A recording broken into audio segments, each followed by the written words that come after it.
1963. Gate C shows one extra exit. Hey, I'm glad you made it. Before we start, we do 3 soft checks, our little ritual. 1. Breathe in, slow, like you're fogging a window. 2. Loosen your jaw. 3. Thumb on the table. Click the quiet key. Good. This is sleepy history horror. We don't scream here. We listen. I tell true stories like a late-night walk with a friend who notices the small stuff. Clocks, doors, ledgers, radio cards. The gentle proof that says what happened and when. Sometimes 2 honest things disagree, and that gap is our kind of horror. It's not jumpy. It's human. Around here we keep house rules simple. Stay kind in the comments, stay curious with the details, and keep the volume low. If something feels heavy, we slow down.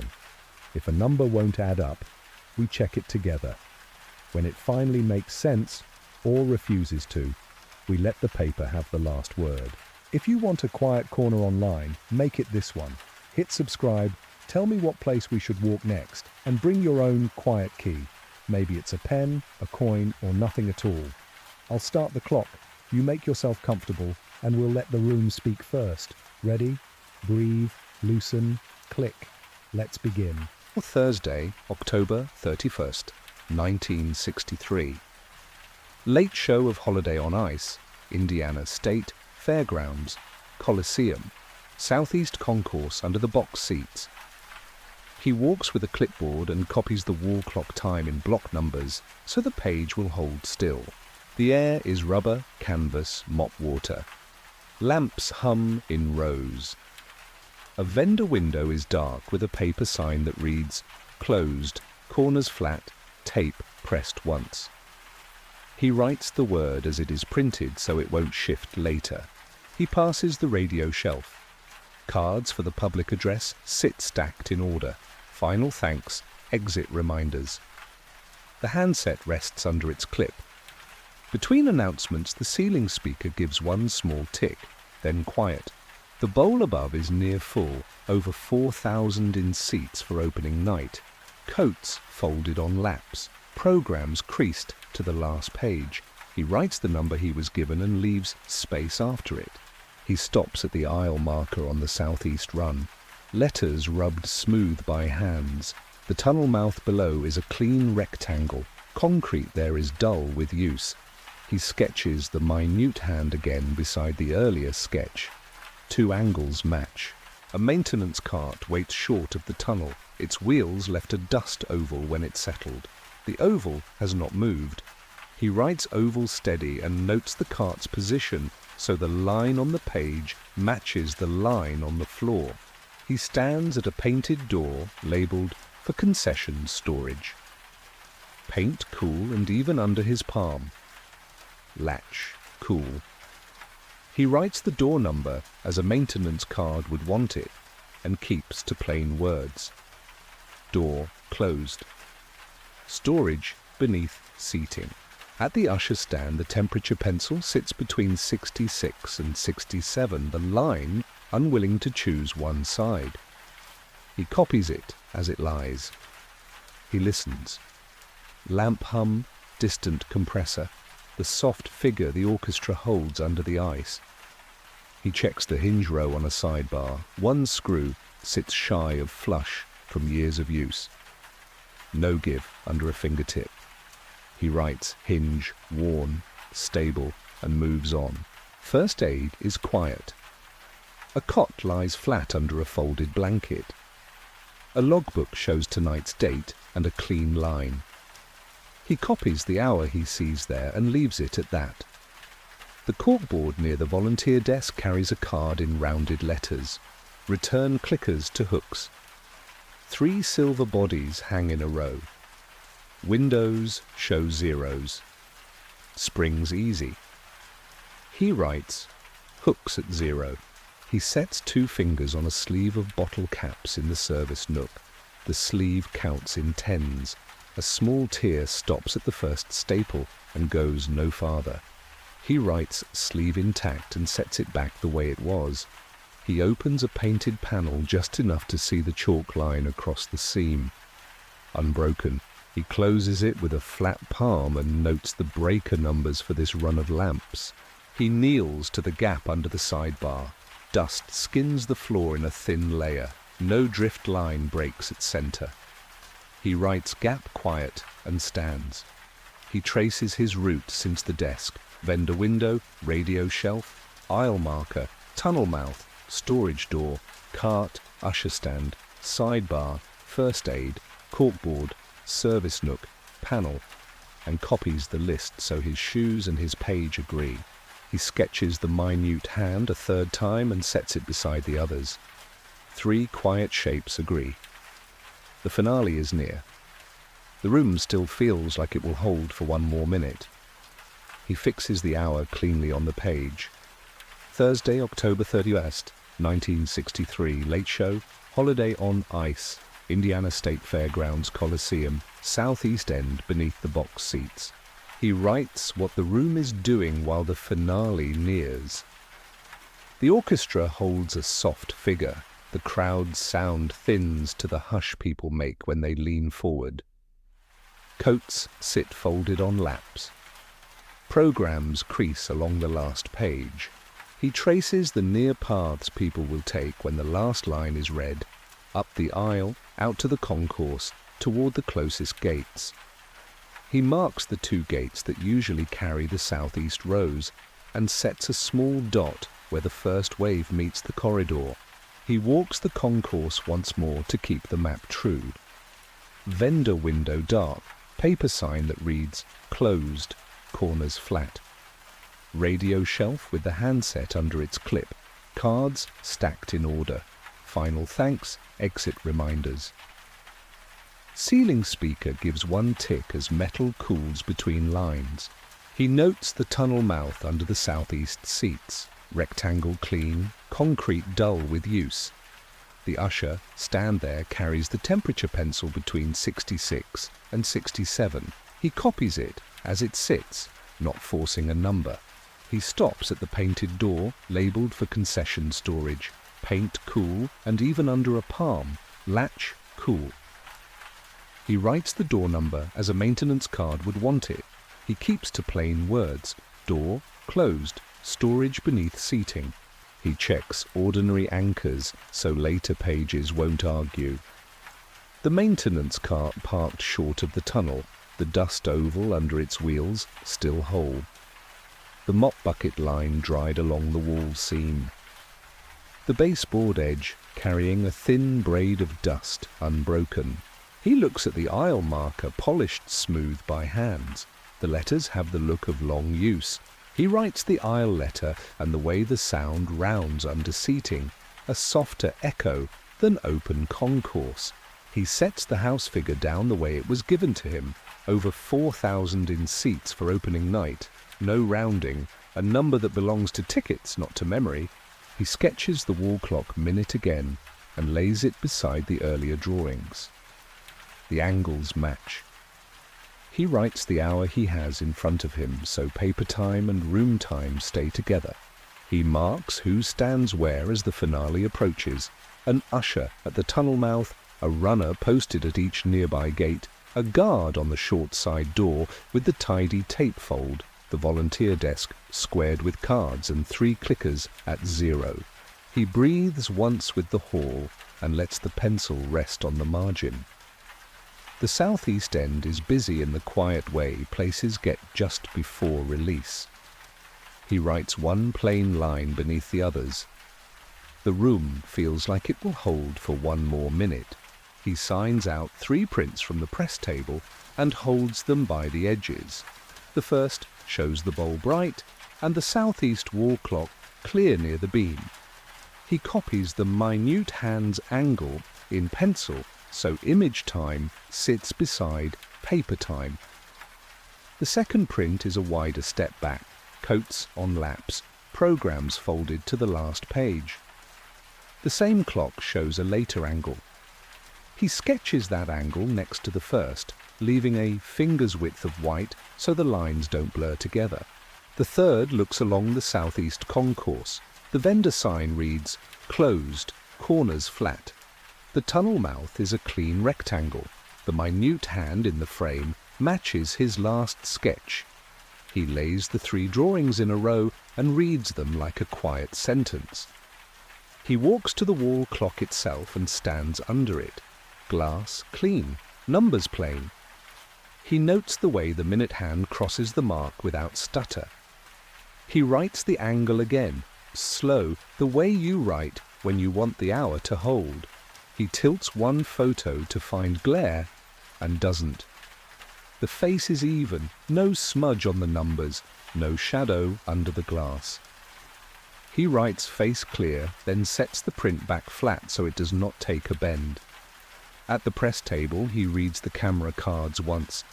Times penciled in a square hand, lenses named, angles brief. He copies the times as he finds them and leaves them unrounded. Times belong to the card first, not to memory. He aligns the photos with his sketches and the wall clock over his shoulder. Image to paper, paper to room. All 3 agree. He breathes once and writes the hour he has in front of him again, so later pages will not argue with this one. He spreads the seating chart on a vendor counter and lays 2 ticket rolls on the corners so the paper won't curl. Aisles run like ribs from the rink to the concourse. He follows the southeast runs with a blunt pencil, up the steps, under the box seats, out to the corridor, so the path on paper matches the path underfoot. He marks the 2 gates that usually carry the southeast rows, the ones closest by walk. He writes their numbers the way a sign would show them and draws thin arrows along the concourse to keep the flow from crossing itself.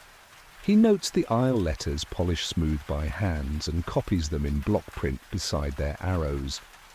He adds short lines where ushers stand near the finale, one at the tunnel mouth to keep the stream straight, one at the bend to keep the merge quiet. He draws a small dot where the first wave from the southeast will meet the corridor. He doesn't box it. He lets the dot sit so the chart can breathe, then traces the return path to confirm there's no blind turn, no dead pocket where people would stack. He slides a finger along the under-seating service corridor on the chart to fix it in mind. Not an exit, just the line that tells him where storage sits beneath the southeast runs. He writes the corridor label once, neat, and leaves the paper still. He steps to the volunteer desk where June keeps the stack squared. The cards are cut from stiff stock, corners rounded so they won't catch on a sleeve. She slides him the pile for the southeast side and lets the mint click once between her teeth. He lays the cards in a neat row and reads each heading aloud in a voice that doesn't carry. Post, name, time in, time out, notes. The first cards belong to the tunnel ushers. The hand that filled them is square and steady. In 810, post, SE tunnel mouth, note, finale cues near. He copies the line exactly so the word finale won't shift later into something larger than it was. The second usher card shows a swap at 9:25. The third, a runner assigned to the bend where 2 flows meet.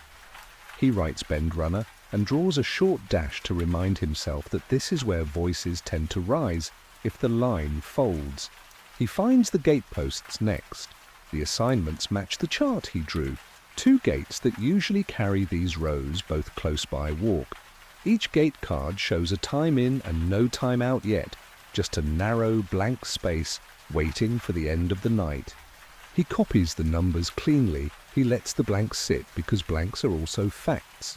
A card with the small side door appears halfway down the stack. The note is brief. Tape applied, fold single, press once. The time is 9:40. The name is written in Marta's compact letters. He writes the time and the phrase press once the way she says it, so the fold in his mind matches the fold on the bar. He checks the clickerboard on the wall behind the desk. 3 dull silver bodies hang by their hooks, windows at 0, springs easy. June circles the tag for the one he signed out earlier. He writes hooks at 0 and the tag number again, not because he will forget it, but because numbers written twice don't wander. The runner cards hold the small errands that keep a concourse quiet. Cones collected. Closed sign straight. Programs cleared from rail. Each line is simple and final. He copies them without adding why they matter. Paper knows why when you need it to. He turns up a card with a smudge over the minute. The ink bled, but the numbers read through. He leans toward the desk lamp and says the time softly once, then writes it as he sees it, not as he guesses it. He adds a plain note, ink smear, digits legible. He asks June if any posts moved. She shakes her head and taps the same 2 gates on his chart with a fingertip. Same plan, she says, in the quiet tone of someone who has said that sentence 100 nights. He writes same plan and feels the desk settle under his wrist. He stacks the cards again, edges flush, and signs the small line that says reviewed. He leaves the top card turned just enough to breathe and sets the pencil down. The row he has made on paper matches the row of people he can point to in the hall. Usher at the tunnel mouth, runner at the bend, guard at the small door, 2 steady faces at the gates. The finale is near, the posts are set. The hour on his page sits where he left it. He stands at the small shelf where the public address cards live. The stack is squared to the corner. Thank you for attending. Exit reminders. Keep aisles clear. Nearest gates, each on stiff stop, with a hole punch for a ring that was never used. He thumbs the edges once, not to shuffle, only to feel that the corners are even. The handset rests under its metal clip. The cord lies in an easy loop across the wood. He reads the top card in a voice that doesn't carry. Plain lines, no flourishes. The wording belongs to buildings, not to people. A thank you, a direction to the closest exits, a reminder about keeping the rows moving. He copies the first words of each line to his page, so later, paper can call paper by name. Between announcements, the ceiling speaker gives one small tick as the grill cools. He writes it the way a maintenance note would, speaker tick between lines. He notes the handset position, mouthpiece aimed toward the shelf, not the room. Wire strain relief intact. Clip tension firm. Small things hold bigger things still. He lifts the second card and runs a finger under the timing scrawl someone penciled in the margin. Final thanks after finale cue, exit reminders follow. He does not change the scrawl into a schedule. He lets pencil stay pencil. He writes timing marks present and leaves the rest alone. A thin card farther down carries the gate numbers that match the southeast runs. The font is blocky, meant to be read past a crowd hush. He reads the numbers once, low, so his mouth will remember the shape even if the room gets loud. He writes numbers confirmed and draws a small line toward the arrows he sketched on the seating chart. He checks the radio that shares the shelf. Toggle lamp steady, volume knob where it usually sits for house tone, a strip of masking tape on the side with the operator's initials from earlier in the evening. He copies the initials without guessing the hand. He notes the habit marks, 2 short ticks by the word public, because habits repeat at the same minute on nights like this. He sets the cards back in order. Thank you, exits, aisles, gates. He squares the stack with his palm and feels the weight settle just enough to stop a slide. He writes cards, squared and handset at rest, then rests his pencil on the page so the point won't wander. The rink music holds its soft figure under the last passes. The bowl hush deepens into the quiet that arrives before release. He puts the minute hands angle down once more and places the new drawing beside the others. The lines match. The shelf is tidy. The words for after the finale are ready and waiting exactly where they should be. He stops at the painted panel door where the breakers live and runs a knuckle along the seam. A faint chalk line crosses the gap from frame to door, drawn earlier to show if someone pulled it wide. The line is unbroken. He notes the date penciled small at the top hinge and writes the same on his page, so door time and page time agree. He sets the clipboard under his arm, flattens a palm to the panel, and feels for heat that would argue with normal. Cool metal, same as the wall around it. He writes skin even, then lifts the little latch just enough to see. A line of switches stands in 2 columns, labels typed and taped. Concourse, Southeast, Box Rows SE, Service Core, Vendor East, Rink Ol. He reads each label once and copies the ones that belong to this stretch of hall. He checks what a maintenance card would want. Handle guards intact. No tape flags on live handles. No double-stacked labels. The switch for Concourse. Southeast sits true. The plastic bevel shows no wear from recent hands. He writes handle position steady and moves his pencil 1 square at a time down the list so he doesn't jump. A junction box sits 3 paces to the right, paint a shade off from the wall where a patch went on years ago. He lays 2 fingers on the cover screws. Tight, no wobble. The conduit run above it carries dust in a thin, even coat, no finger tracks.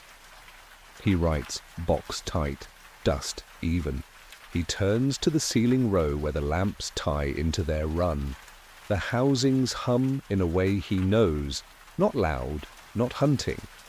He listens for the odd pitch that comes when a ballast is failing.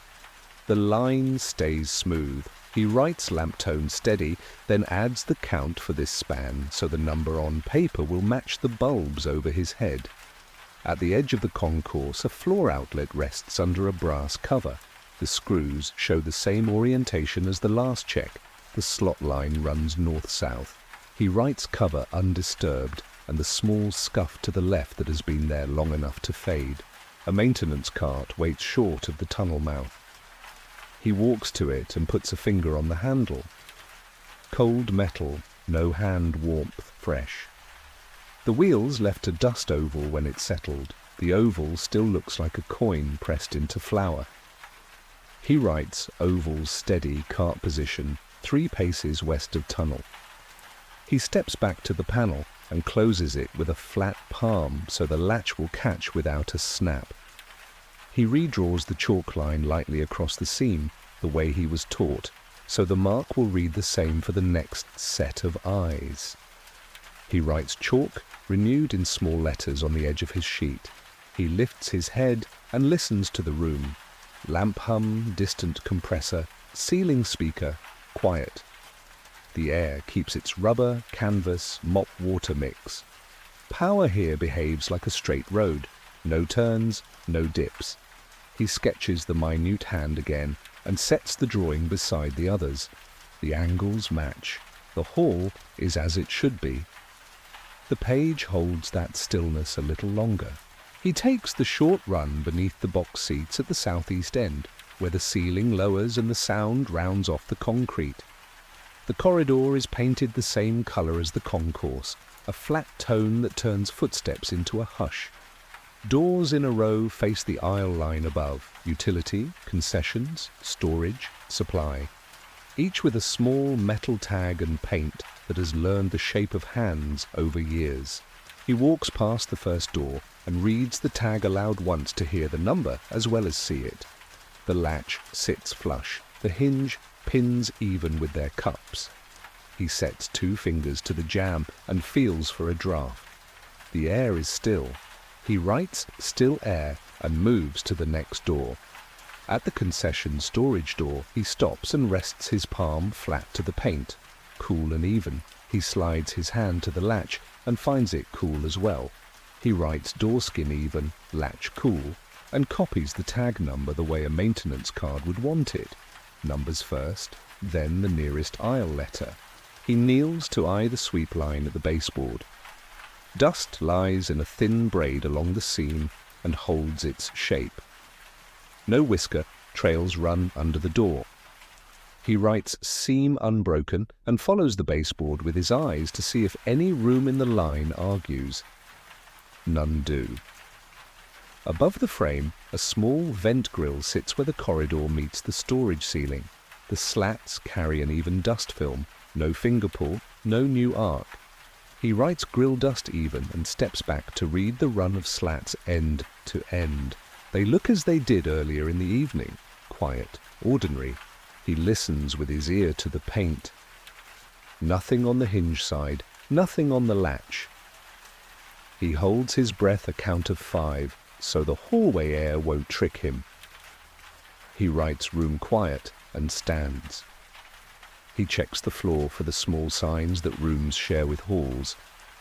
A hairline crack runs diagonally across 2 tiles and vanishes at the grout. The edges are soft with age, not sharp.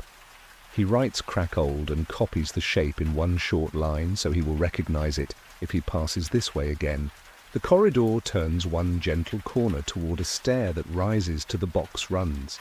He marks the stair with a small square and notes the feel of the air shifting cooler as the ceiling lifts. At the turn, a galvanized conduit bends into the wall on a long sweep. Its surface wears the same dust as the run above the panel, no finger streaks. He writes conduit dust even. He scans the row once more, tag straight, screws flush, paint hole, latch plates level.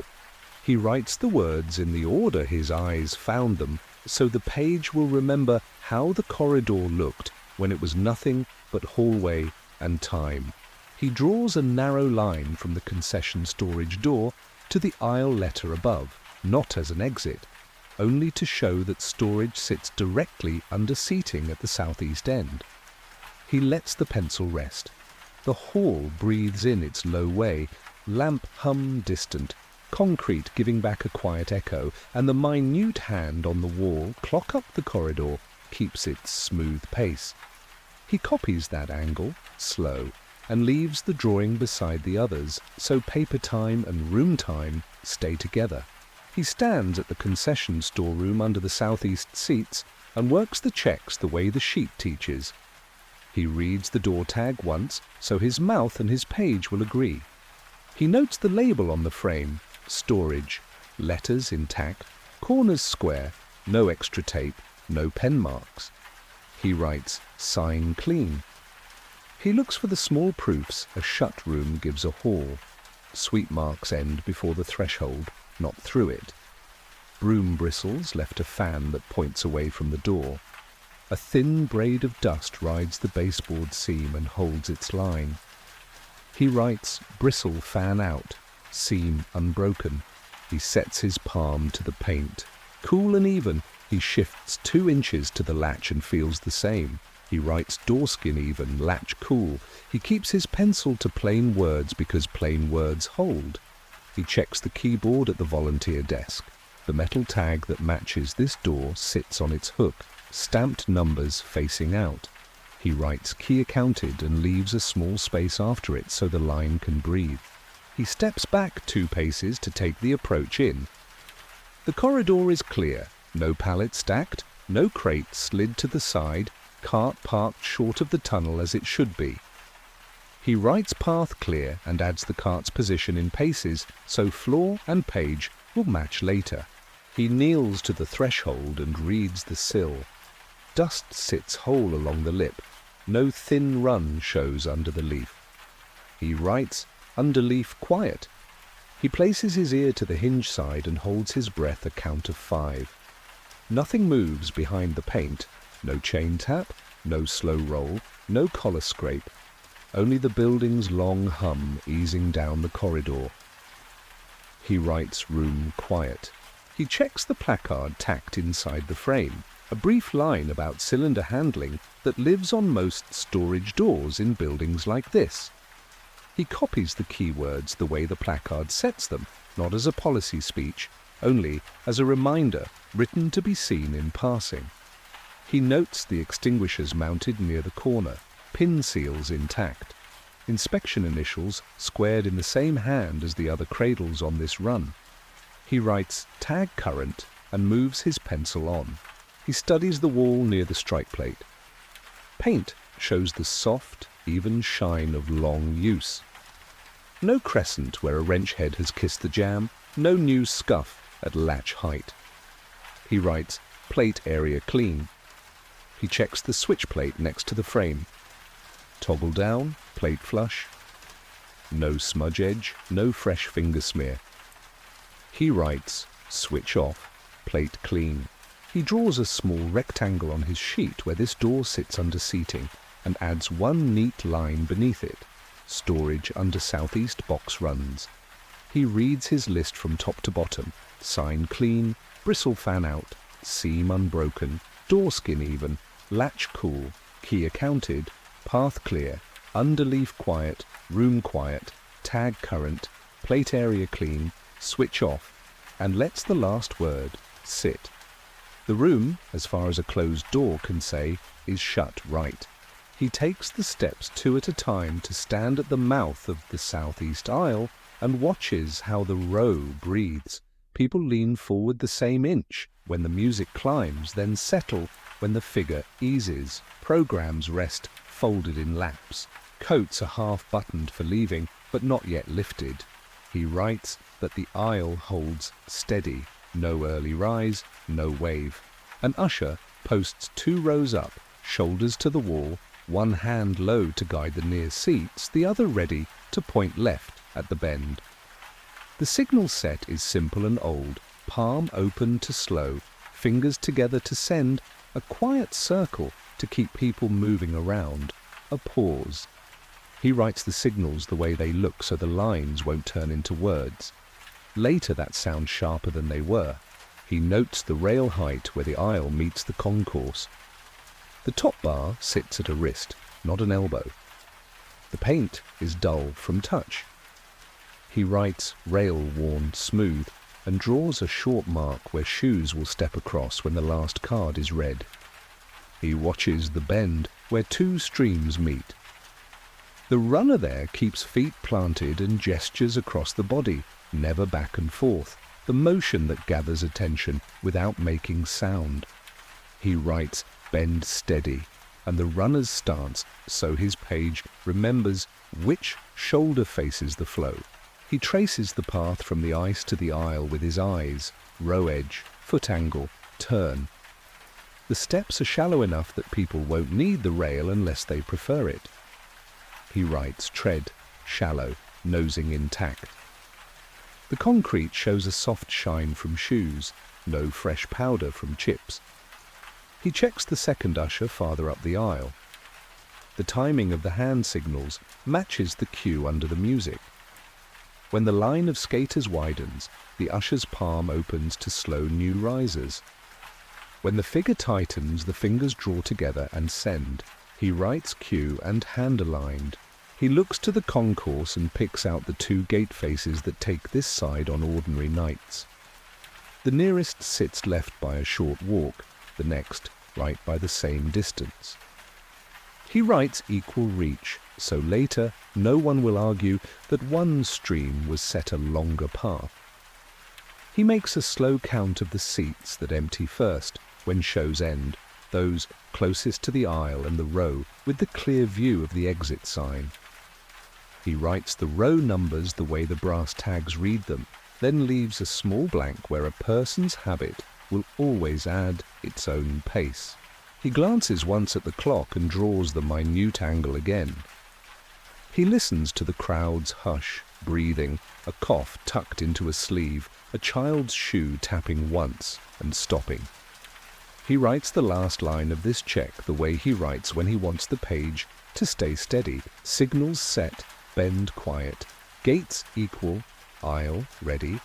He stands where the aisle meets the concourse and listens to how the music holds the room.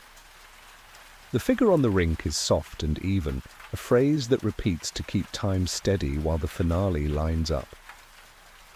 He writes phrase repeating and leaves space after it so the words won't lean on one another. The brass comes in thin and distant, not to lift the crowd yet, only to set a horizon. The strings carry the weight, long bows, no sharp edges. He writes strings long, brass light. A drum brushes the air like someone turning a page. He writes brush, not strike, because that is what it sounds like. He watches faces for the moment music moves bodies before feet do. Eyes shift first, a small tilt toward the aisle, then settle back when the phrase returns to quiet. The ushers keep their hands low, signaling no rise yet. He writes crowd lean, checks itself, and under it, hands low. On the shelf by the handset, the top card waits, final thanks, edges even with the stack beneath. The operator's initials sit in a small strip of tape on the radio side. The volume knob is where it lives on nights like this, a position that makes voice sit above music without pushing it. He writes knob set, bed, ready. The ceiling speaker ticks once as metal cools between announcements. The tick is a metronome for the parts of the hall that aren't looking at the ice. He notes it as he did before, so the sheet will show the same ordinary sound in the same place twice.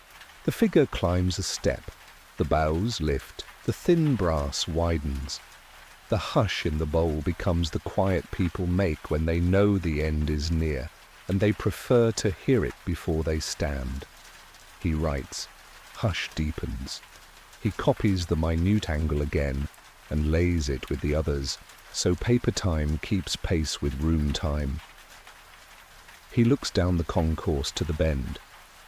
The runner's stance holds a half-turn, shoulder toward the stream he will guide. The hand lifts once in a slow circle and settles. He writes circle once, settle, the kind of motion that readies without calling. He lets his eye follow the rink just long enough to count a symmetrical pass, 4 wide, 4 narrow, 4 wide again, and writes the count in a simple row so later he can match it to what the ushers remember. He writes 4, 4, 4 beside a small arrow that points to finale. He checks the doorway to the underseats corridor. The paint looks the same as it did when he set his hand to it. Cool, even. He keeps to the music and the crowd, but he writes door face unchanged because it belongs on the same page as the sound. He listens for the cue that signals speech can sit on top of the last chord without stepping on it. The figure settles, the drum brush stops, the air holds a fraction. He writes breath for card and places the point of his pencil above the line, ready, the way an operator hovers a finger before pressing the talk key. The hall is tuned to release. The words that live on the top card will meet that breath when it arrives. He makes one last pass beneath the box seats at the southeast end, the kind of walk that checks what has already been checked. The corridor lowers the ceiling and rounds the sound until footsteps become a hush. Doors sit in a row with small metal tags and paint that has learned the shape of hands. He reads the nearest tag aloud once so his mouth and his page will agree. He stops at the concession storage door, paint cool and even, latch cool. He writes those 2 words again, door skin even, latch cool, because writing them twice makes them hold. He kneels to the seam where baseboard meets floor. Dust sits like a thin braid. No whisker trail runs under the leaf. He writes seam unbroken and lets the pencil rest a second on the line. He looks up to the small vent grill above the frame. Slats carry an even coat of dust. No finger pull. No new arc. He writes grill dust even. The corridor air is the same mix it has been all night. Rubber, canvas, mop water. And he writes air ordinary so later he will not chase a smell that never changed. He moves 3 paces along the row and presses a fingertip to each hinge cup he passes. Snug metal, no wobble. He notes screws flush, plates level, tags straight. He copies the order exactly as his eyes found it, so the page will remember how the hall looked when it was only hallway and time. He steps to the turn that lifts toward the box runs and takes the stair well enough to see the tunnel mouth from above. The rectangle is clean, the concrete is dull with use. The usher at the mouth keeps one palm low and one ready to point left. He writes stance steady and returns to the corridor without calling up. He pauses at a service niche where a bucket line dried earlier along the wall, seam. The chalky edge is unchanged. He writes mop line fixed and marks the small scuff on the floor where wheels have polished a circle over months. He writes scuff old, coin size. He passes the junction box where the conduit bends on a long sweep. The cover screws sit tight. The dust film above is even end to end. He writes conduit dust even and adds one small square for the box on his map. He rests his ear to the storage door paint and holds his breath a count of 5. The building's hum lays out a long, low note. Nothing else moves behind the leaf. He writes room quiet and stands. He checks the switch plate beside the frame. Toggle down, plate flush. He writes switch off, plate clean. He looks once toward the tunnel and listens to the bowl above the ceiling. Strings long, brass thinned to a horizon, the figure holding steady. He copies the minute angle from the wall clock up the corridor and places the new drawing with the others. The angles match. He puts the pass in a single line the way a maintenance card would want it and reads it back without changing a word. Southeast under-seating corridor walked, tag straight, plates level, hinges snug, seam unbroken, air ordinary, door skin even, latch cool, room quiet. The finale is near. The corridor feels like it will hold for one more minute. He sets his pencil on the page and watches the minute hand slide toward its mark. The orchestra holds the last figure. The hush in the bowl is the quiet people make when they lean forward to hear the end before they stand. He writes one plain word above the line, ready, and lets the point rest. At 11:06 p.m. the southeast end gives a single, heavy change. Air moves first, fast and hard, like a door somewhere far larger than the building has swung in and out at once. The floor under the box seats lifts enough to feel it in the knees. The handrail knocks a thin sound from the posts. The ceiling dust leaps, turns and hangs. He does not write fear. He writes change of air, rails strike, dust up. Light jumps on the concourse as if the room blinked. A lamp stutters, then catches. The speaker above him makes a short bark, the sound a coil gives when it is struck through, and falls silent. He writes lamp stutter, speaker bark, then a single line, P.A. quiet. He hears a distant scatter in the bowl, not a shout, not yet, only the noise of thousands of coats shifting at once and programs letting go of knees. Somewhere, metal sings a long note and fades. He writes crowd shift, metal note, tone fades. He waits half a breath and listens for what comes next. The aisle in front of him stands still for a beat that lasts longer than a beat. Ushers keep their hands low, then palms rise in the learned motion that means hold position. The runner at the bend plants both feet as if bracing against a door, then opens one hand to send a slow wave back down the row that says, wait. He writes hands low. Hold, bend, brace, wave, wait.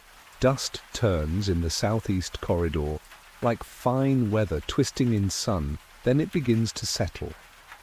He tastes concrete in the air the way a building tastes when a wall is drilled on another floor. He writes dust taste, concrete, and marks the minute again so paper time does not lose the room. He checks what he can see with his own eyes. The concession storage door under the box runs is still closed. Paint even, latch even. The braid of dust at the baseboard seam holds its line. He writes door face unchanged, seam intact. He places his palm to the paint. The skin is cool as it was. He writes door skin even. The maintenance cart 3 paces west of the tunnel has rolled half an inch and stopped, leaving a crescent bright at the front edge of its dust oval. He writes oval shifted bright crescent east. The brass floor cover by the wall shows its screw slot still north-south. The small scuff to the left is where it was. He writes cover undisturbed. He lifts the radio handset and hears only room in the line, no carrier, no tone. He sets it back under the clip so the cord will not fall. He writes radio line, open, no tone. He looks at the stack of cards, thank you, exits, aisles, gates. The top card waits where he left it.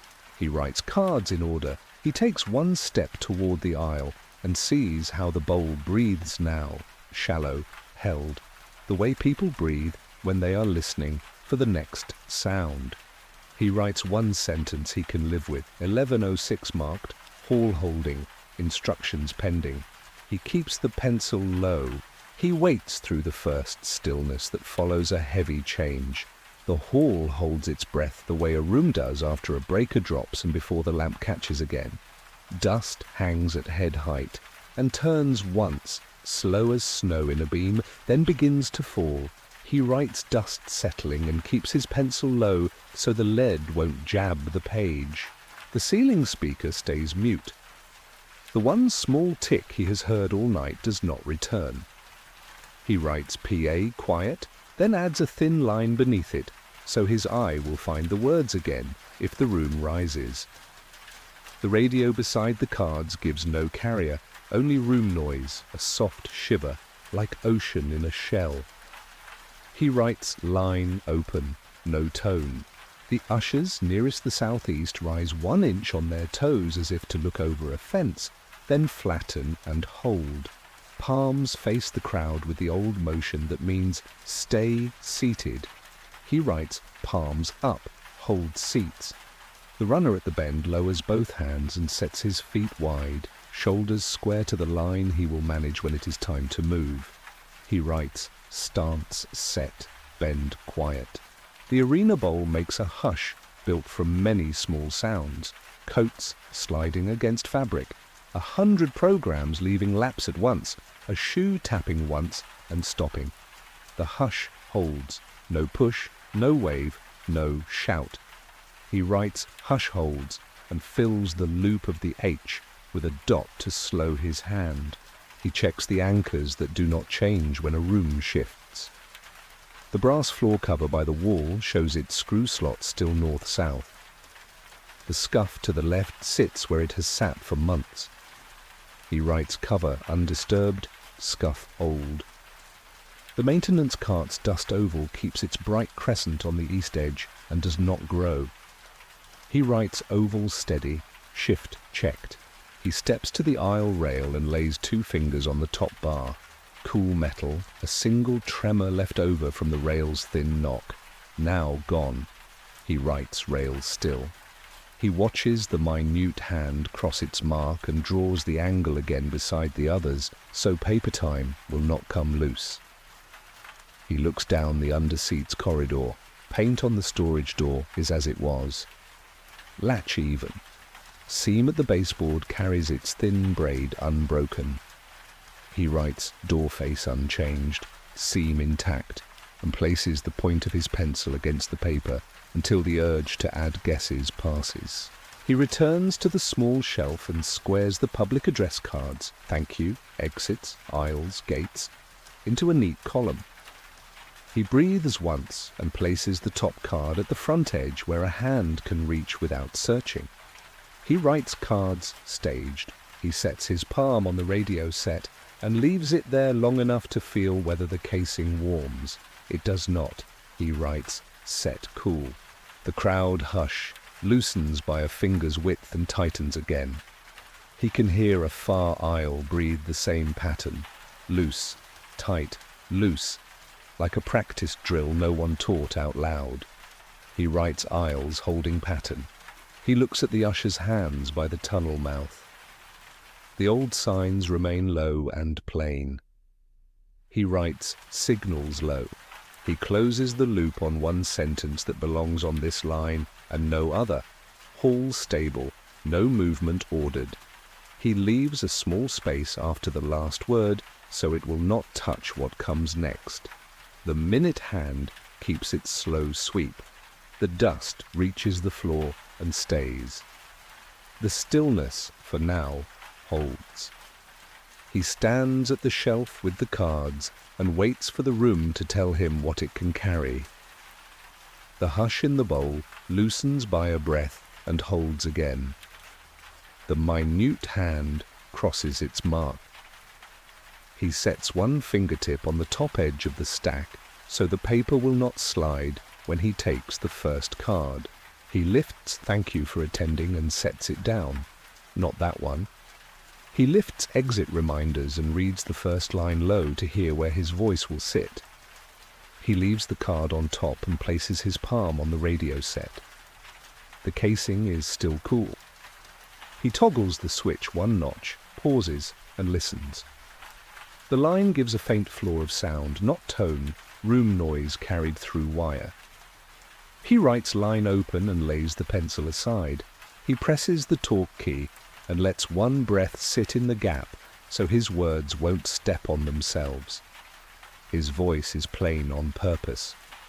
"Please remain seated." He lets the key go and listens to the hall receive the line. The hush tightens, then steadies. He presses again. "Ushers will guide you." He releases and hears the small change people make when a sentence gives them something to hold. Coats settle. Paper stops moving. He keeps the next line short so the room can repeat it inside itself. "Use nearest aisles. Wait for your row." He sets the card down without flipping it and places his hand flat to the wood until the urge to add more passes.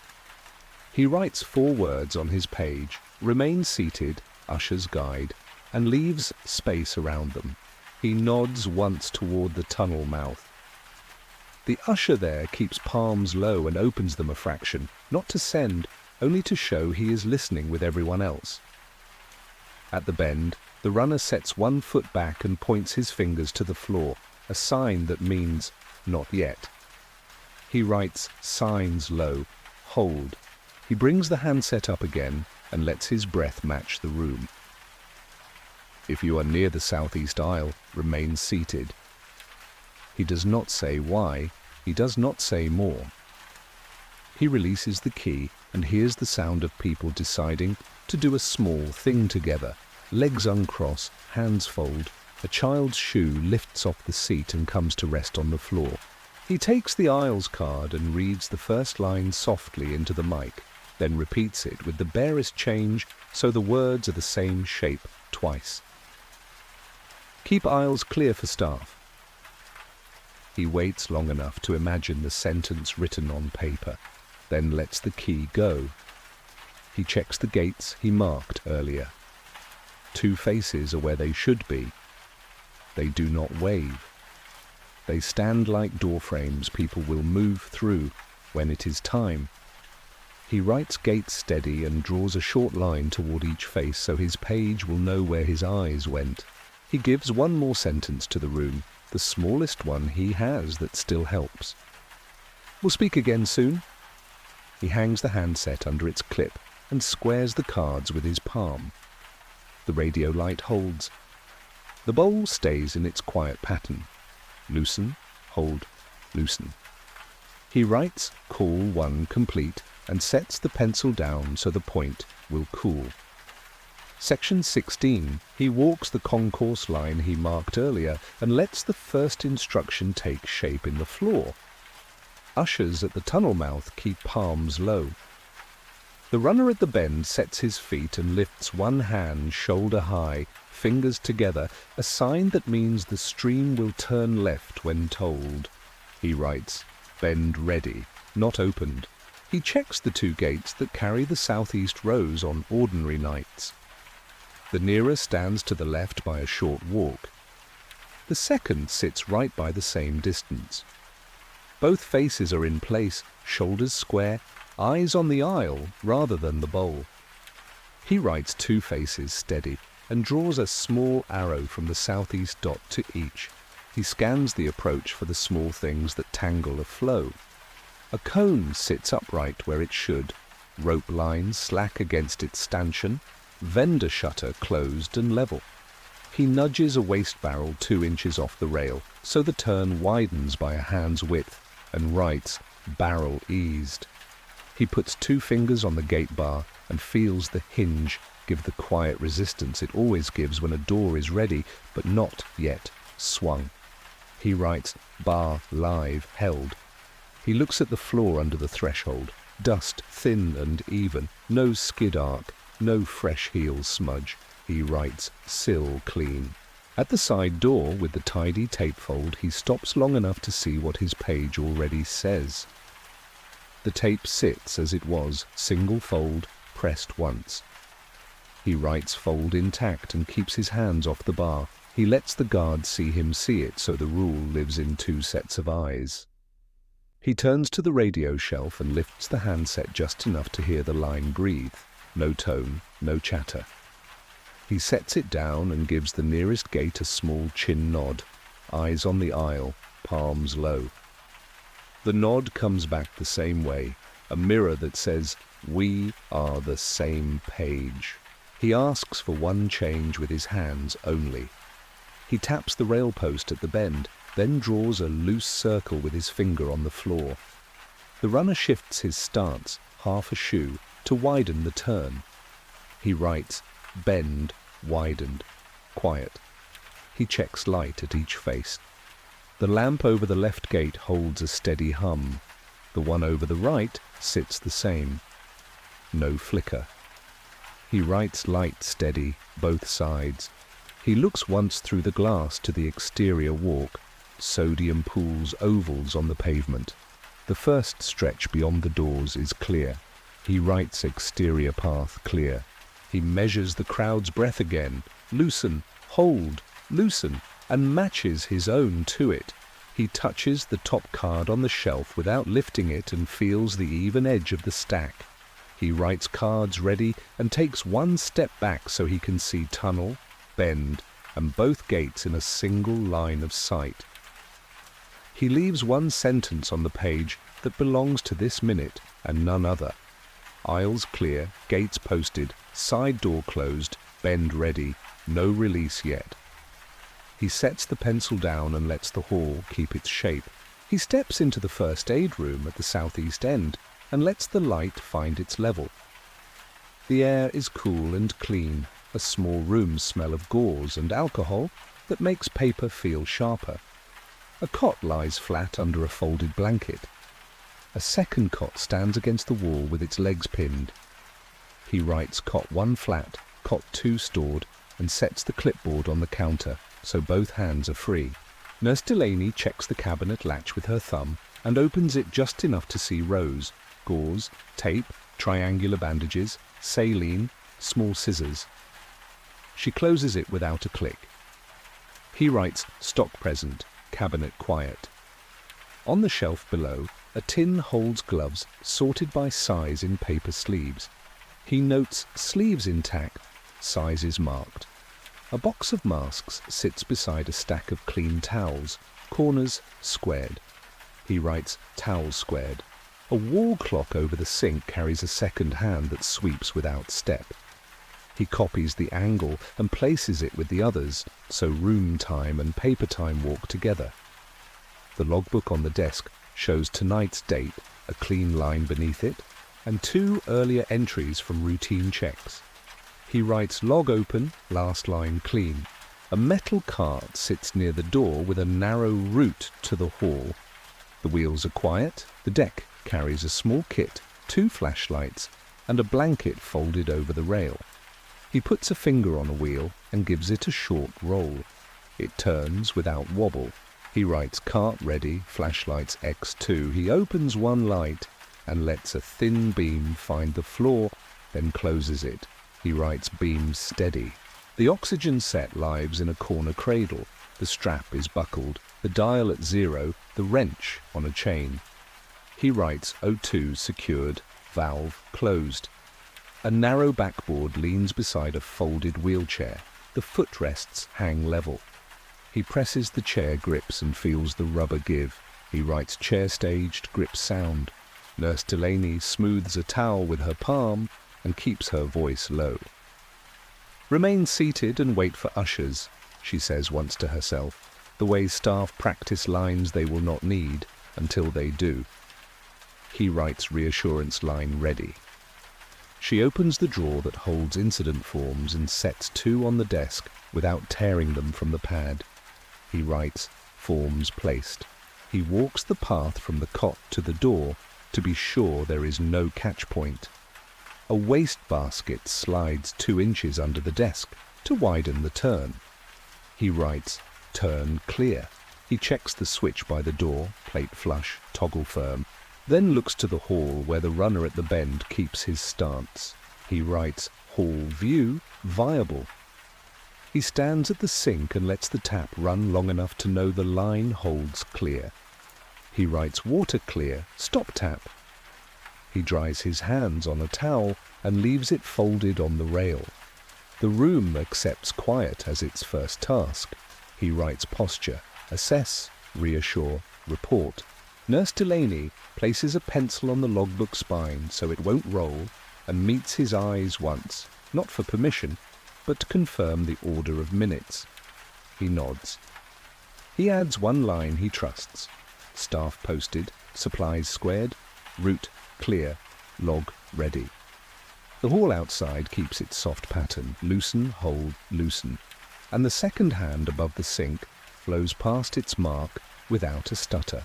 Section 18, he walks the concourse with his eyes on what feet will meet first. The floor carries a thin film of dust that reads like powder on slate. Shoe prints write shallow and fade at the edges. He writes dust light, print shallow. At the bend, he kneels and lays the pencil across a hairline crack that runs 2 tiles. The point does not drop. He writes crack old, no catch. A waste barrel sits 2 inches proud of the rail where he eased it earlier. He gives it a palm and slides it flush so the turn won't pinch. He writes barrel flush, rope line slumps clean against its stanchion, metal caps sit straight. He taps a cap with a knuckle and hears a dull ring that belongs to tight hardware. He writes stanchion sound.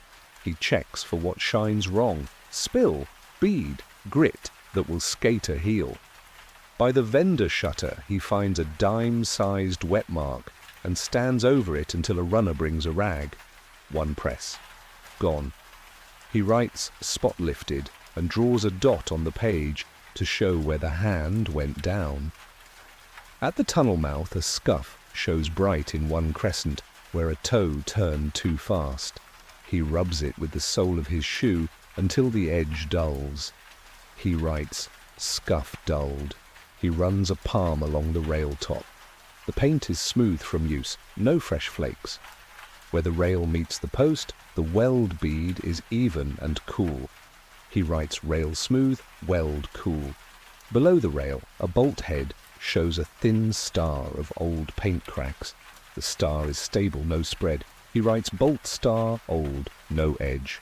Light at the corner sits where it should. He looks up into the housings and listens for the off-pitch that says a ballast is hunting. The line stays even. He writes light tone steady. He glances at the floor outlet under its brass plate. The slot lines still run north-south. He writes cover undisturbed. He makes a slow sweep with his eyes where a child's hand might leave something. Along the wall seam, a program corner rests against the baseboard. He lifts it and folds it once and sets it on the volunteer desk. He writes paper removed, path clear. A cone at the corridor edge tilts a hand's width. He nudges it square. He writes cone square.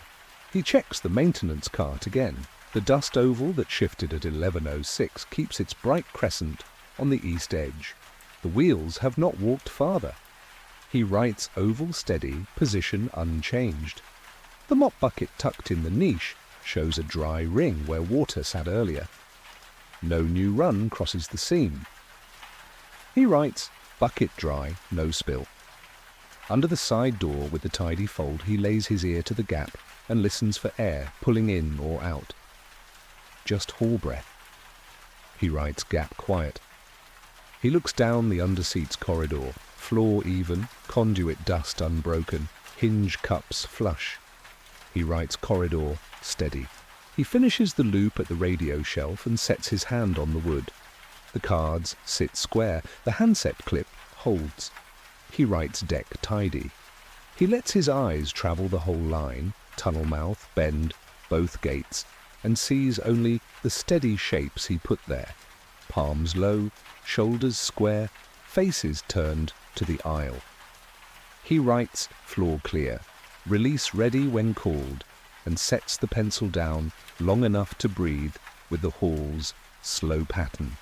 He starts a new page and keeps the pencil square so other people's words will sit clean. He asks each person for minutes, not stories, what they were doing, what they saw, what the clock said if they looked. He writes names small and the lines larger, the way forms teach. At the tunnel mouth, the usher says he had one palm low and one ready to point left. He says he felt the rail knock once, thin as a spoon on a cup, then nothing. He did not move his feet. He told the first 2 rows to stay seated. He remembers the minute because he checks it when the finale arrives. He says the hand was near the mark. It always is at endings. He gives the shape with his fingers. He writes the words as they come. Rail tapped, stayed put, told rows hold. The runner at the bend says he set both feet and let one hand open toward the floor. He says a cone tilted, and he nudged it with his shoe and left it square. He says the dust in the air looked like chalk for a breath and then fell. He doesn't use a time. He points at the clock and says he looked after the hand had crossed. He writes, cone nudged, dust fell, looked after. At the left gate, the face says she watched eyes, not hands. She saw shoulders press back into seats when the first line came over the speaker. She says the room received the words. She says she did not raise her own hands. He writes eyes, not hands. Line received, hands kept. At the right gate, the face says he stood like a doorframe and counted the first 10 seats nearest the aisle the way he always does before release. He says he did not leave his post. He says he waited for the next line and the nod. He writes count 10, post held, waited, nod. Nurse Delaney says the room on her side stayed quiet. She says she put 2 forms on the desk, opened the cabinet with her thumb, and laid a towel square. She says someone walked past the door and said remain seated, and she said it once under her breath so the words would be ready if the next sentence asked for them. He writes forms placed, towel square, line rehearsed. The maintenance man with the cart says he set the brake earlier and did not move it when he heard the rail knock.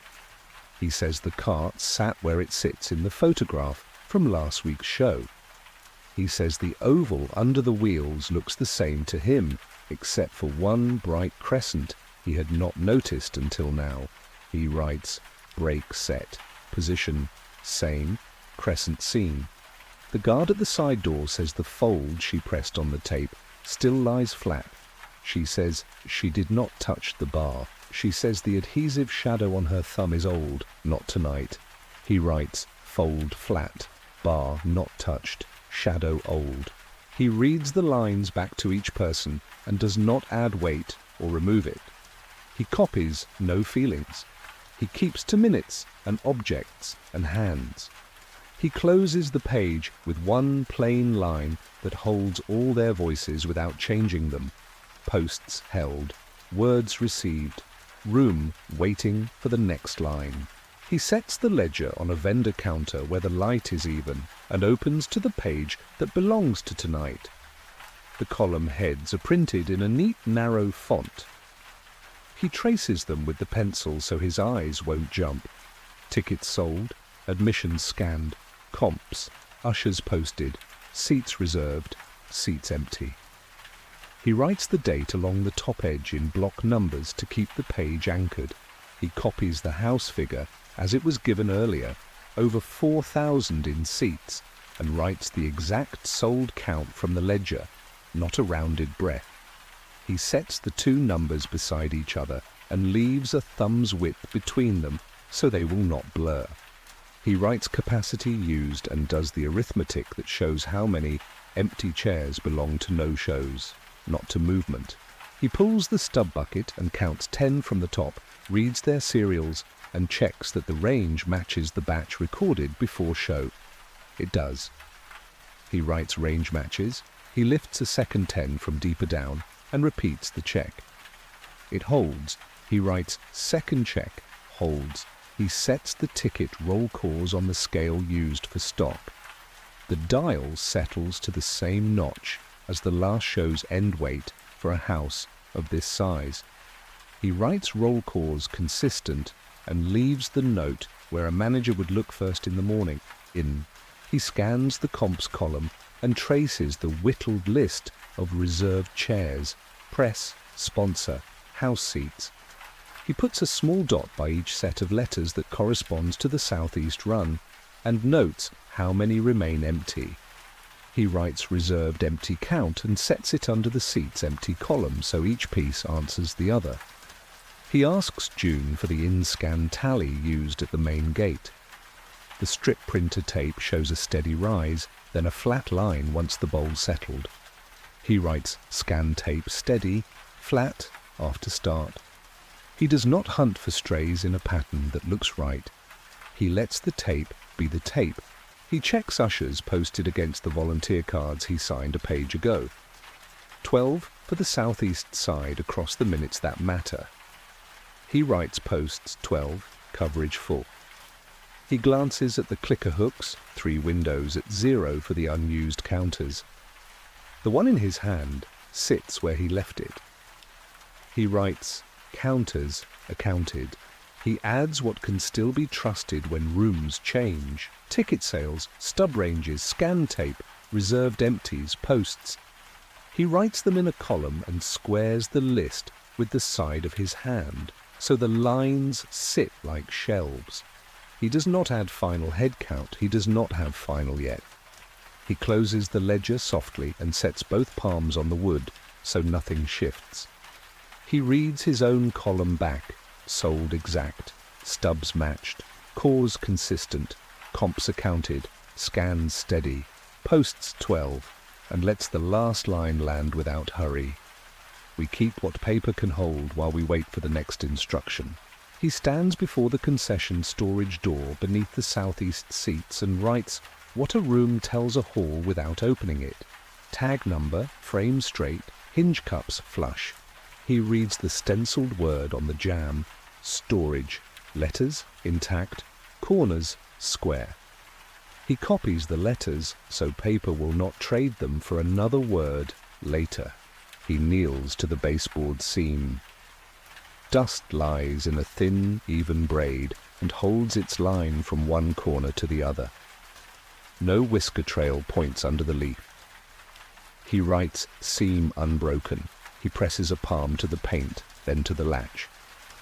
Both feel as they did earlier, cool and even. He writes door skin even, latch cool, the kind of line that means a surface did not change while a room did. He looks to the placard tacked inside the frame, a brief set of cautions found on doors like this in buildings like this. He copies the keywords without turning them into instruction. Cylinder, valve, secure, ventilate. He writes placard present and leaves space after it. Plain words keep their shape when they are not pushed. He follows the floor with his eyes where a wheeled rack would have scuffed over months. The arcs that live in old paint are there, the soft, coin-wide curves that stop before the threshold. He writes old arcs, stop short. He marks the 2 spots where a cart's front casters tend to rest, a hand's width from the door, and writes rest points noted. He leans an ear to the hinge side and counts a slow 5. The hall breathes, the door does not. He writes room quiet. He lifts his head and listens for a change in the underseat's corridor. The air keeps its rubber, canvas, mop water mix. He writes air ordinary. He looks up to the small vent grill above the frame. Dust sits on the slats in an even skin. No fresh finger pull, no bright arc. He writes grill dust even. He traces the conduit that disappears into the wall and notes the screw heads holding their line. None are bright, none turned. He writes fasteners dull, untouched. He checks the near anchors that frame a doorway's story without touching it. Extinguisher cradle, pin seal intact, inspection initials squared, same hand as the other cradles in this run. He writes tag current. He glances to the switch plate beside the frame, toggle down, plate flush, and makes the line simple. Switch off, plate clean. He walks 3 paces back to see the door in its small landscape: tile, seam, jamb, vent, sign, light.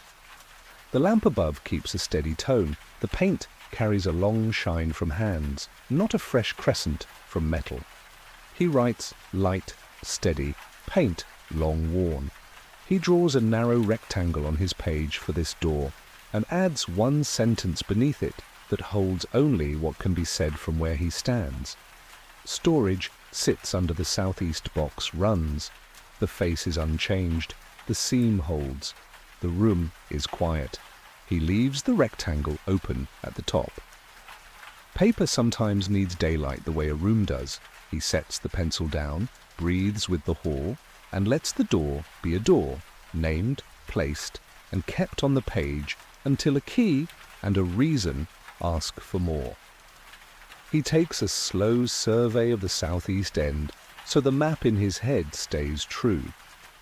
Chalk drawn across seams tells where the hands have been where hinges live.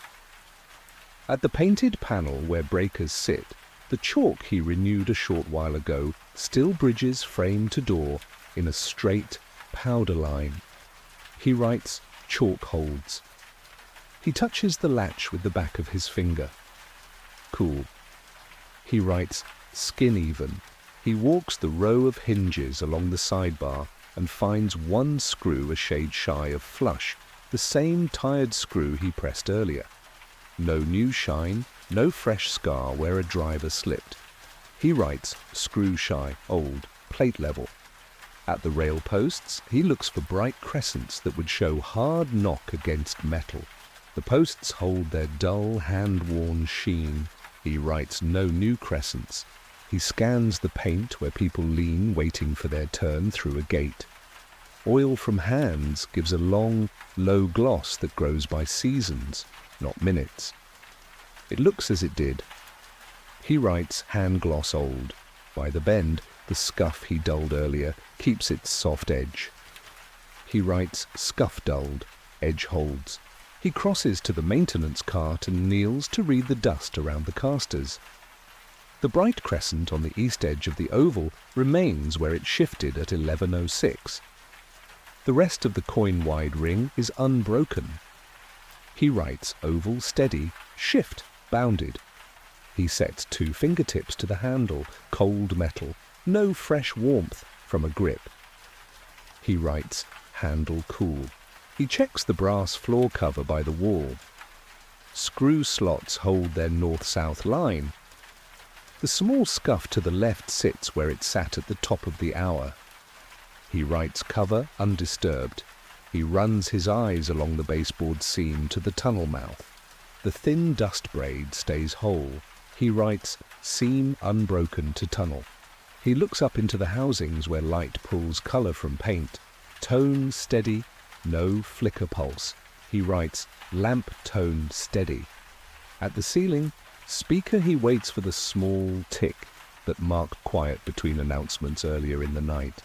None comes. He writes PA silent. He steps into the underseats corridor and reads its edges the way a surveyor reads a line. Tag plates straight, latch strikes level, hinge cups flush, conduit dust even. He traces the long sweep of conduit with a finger in the air, so his hand remembers the curve. He writes sweep intact. At the vent grill above the storage door, dust sits even across the slats. He writes grill dust even. He returns to the aisle and rests his palm on the rail top. Cool, smooth, a little damp from air. not from hand. He writes rail cool, air, not touch. He watches the runner at the bend widen his stance the width of a shoe, then settle. He writes bend stance set.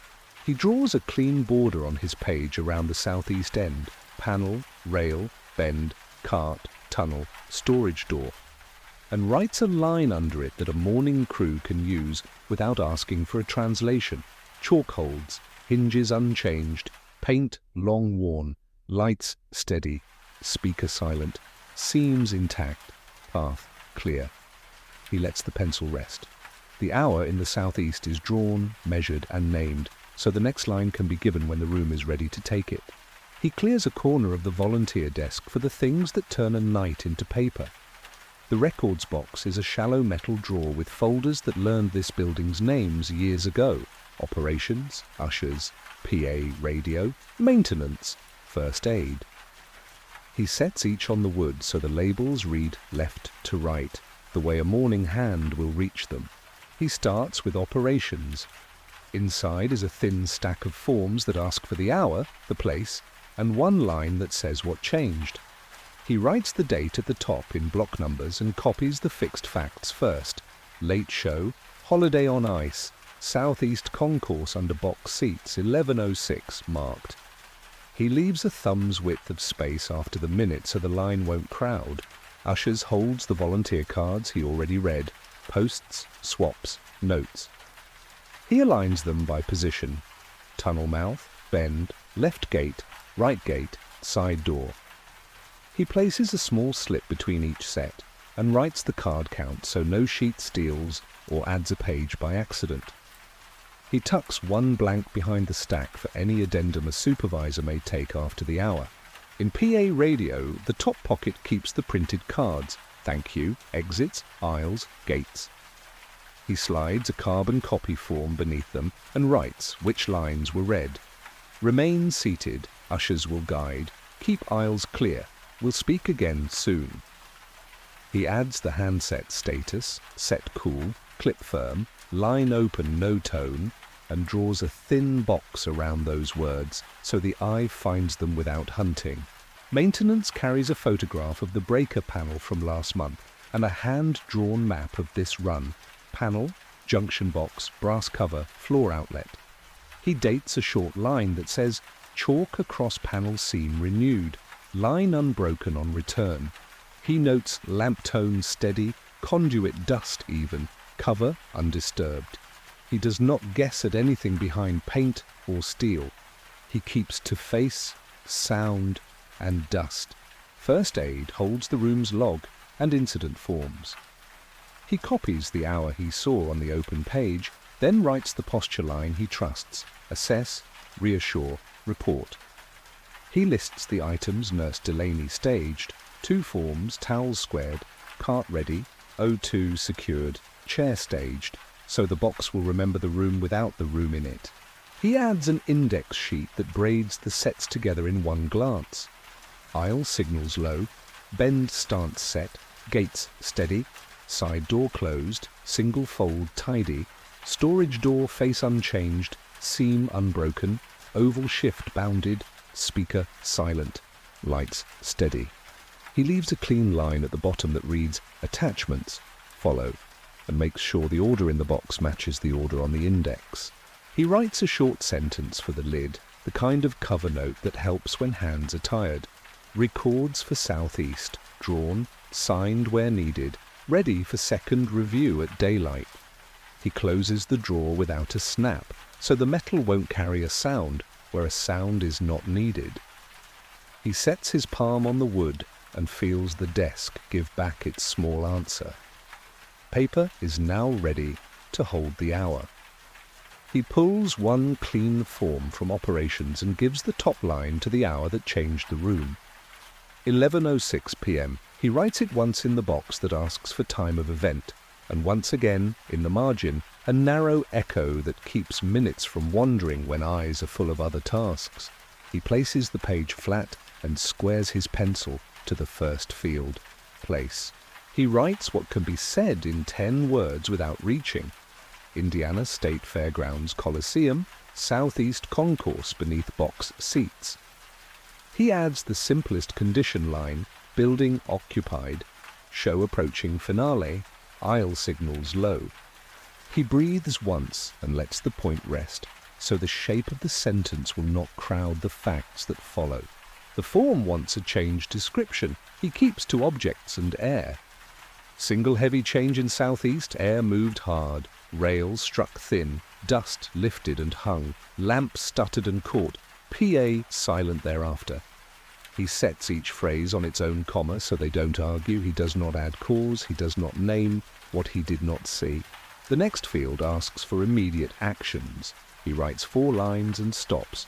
Public address, remain seated, ushers will guide, keep aisles clear, further instructions to follow. He adds posture lines that belong to people on their feet. Ushers palms low, bend stance set, gates posted, side door closed, fold intact. He draws a thin divider and leaves a finger's width of white below so the form can breathe. Witness minutes have a space of their own. He writes the plainest fragments from the mouths that live at the posts. Tunnel usher, rail tapped once, stayed put. Bend runner, cone nudged, dust fell. Left gate, eyes watched, hands kept. Right gate, counted 10, post held, first aid, forms placed, line rehearsed. He keeps their lines short so he won't change them by holding them too long. The form asks for fixtures. He gives it the anchors that do not change lightly. Panel seam chalk, intact, brass cover, screw slots, north-south. Maintenance cart dust oval, bright crescent east, no further travel. Storage door, face unchanged, seam unbroken, latch cool, grill dust even, corridor air ordinary. He prints the words like labels because labels are how a night gets read in daylight. He copies the minute hand's angle in the little square the form leaves for a sketch and writes room time under it. Beside it he draws the same angle and writes paper time. 2 small drawings that agree. He writes a single sentence under both. Time confirmed, sheet anchored. At the bottom the form offers a line called remarks. He writes only what will help the next set of eyes. Records boxed, second review at daylight. No release ordered at this minute. He signs small in the corner so the words stay larger than the name and places the sheet at the front of the drawer. He reads the line with the hour one last time, 11:06 p.m., then reads its echo in the margin to feel the minute hold. He closes the file softly. Time, as paper keeps it, now belongs to the box as much as to the wall. He opens his notebook to a clean page and draws 4 narrow columns so the hour can sort itself without hurry. He writes the headers in small block print, time, place, fixtures, people.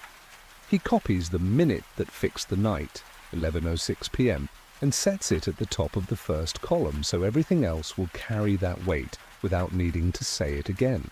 He starts with what matches. Wall clock angles he sketched before the hour agree with the angle he drew after. He writes, time sketches agree. The public address cards he read from, the words remain seated, ushers will guide, keep aisles clear, now sit squared on the shelf in the order he used them. He writes PA lines, red, deck, tidy. The aisle signals at tunnel and bend were low before and low after. He writes signals consistent. Fixtures next. The panel seam chalk he renewed remains a straight line. The latch is cool, the panel skin even. He writes panel chalk holds. The brass floor cover shows its screws north-south. The long scuff to the left is the same. The floor outlet under the plate sits flush. He writes cover undisturbed. The maintenance cart stayed where it sat, except for the bright crescent on the east edge of the dust oval that arrived at the hour. He writes oval shift bounded, no travel. The storage door face remains even, latch cool, baseboard seam unbroken, grill dust even. He writes door face unchanged, seam intact. He moves to people and their minutes. Tunnel usher, rail tapped once, stayed put, rose held, bend runner, cone nudged, dust fell, stance set, left gate, eyes watched, hands kept, right gate, counted 10, post held, first aid, forms placed, reassurance line rehearsed, cart ready. He writes posts held, words received, then draws a thin mark beneath so the line will be easy to find when hands are tired. He pauses at the small set of things that do not match ordinary nights. PA speaker tick, the tiny sound that keeps quiet company between announcements, did not return after the hour. He writes PA quiet, tick absent. A lamp stuttered at the moment and caught. Afterward, tone remained steady. He writes lamp stutter, recovered, tone steady. Air changed hard at the southeast and then settled. He writes change of air, then still. He copies the house facts that still hold, tickets sold exact, stub ranges matched, scan tape rose and then lay flat, reserved seats accounted, posts 12 for the southeast, counters accounted. He writes paper holds house. He leaves final head count for later pages that belong to daylight. He reads the 4 columns back to himself, not to convince, only to ensure the lines live where they should. Time sketches agree, fixtures steady, posts steady, PA quiet.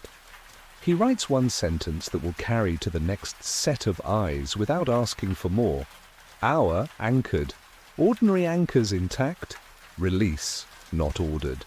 He closes the notebook and rests both palms on the desk until the urge to add words passes. He walks the southeast line again with the patience of someone counting fence posts after a storm. The corridor lowers the ceiling and turns footsteps into hush. Tags on doors sit straight, numbers carry their dull shine. He speaks the tag on the storage door once to hear it out loud, then writes it small so his mouth and his page remain one. At the baseboard he finds the thin braid of dust still whole from jam to corner. He draws the braid as a single hatch on his paper and writes seam unbroken. Above the frame, the vent grill's slats hold their even film. He stands on his toes to look across the tops of the slats so a bright arc would show if it were there. It is not. He writes grilly dust even. He sets a palm to the paint of the storage door again. Cool even, latch, cool. He writes doorskin even, latch cool, the same order as before, so his hand will not argue with his earlier line. He lowers to the threshold and uses the point of the pencil to test for drift. No whisker trail pulls under the leaf. He writes, underleaf, quiet. He takes 3 paces to the junction box and touches each cover screw with a fingertip. Tight, no turn. The conduit that sweeps into the wall carries dust without interruption, no finger drag, no bright scratch. He writes, box tight, sweep intact. He follows the conduit with his eyes until the curve disappears into the painted run and lets the arc sit on his page as a single, long line. At the bend, he kneels to the hairline crack in the tiles he measured earlier. The pencil laid crosswise still does not drop. He writes, crack old, flat. The cone he squared remains square. He writes, cone square. The scuff he dulled remains soft at the edge. He writes, scuff dulled, edge holds. He puts 2 fingers on the rail top. Cool, faint damp from air. No new flakes of paint, no bright crescent, at a post where metal would tell of a sudden strike. He writes rail smooth, posts dull, hand-worn, not fresh. At the tunnel mouth, the usher's stance remains the same, 1 palm low, 1 ready to point. He writes stance steady. He pauses at the maintenance cart. The dust oval keeps its bright crescent on the east edge, The ring otherwise reads like a coin pressed into flour. He writes oval steady, no further shift. The brass floor cover shows the screw slot still north-south.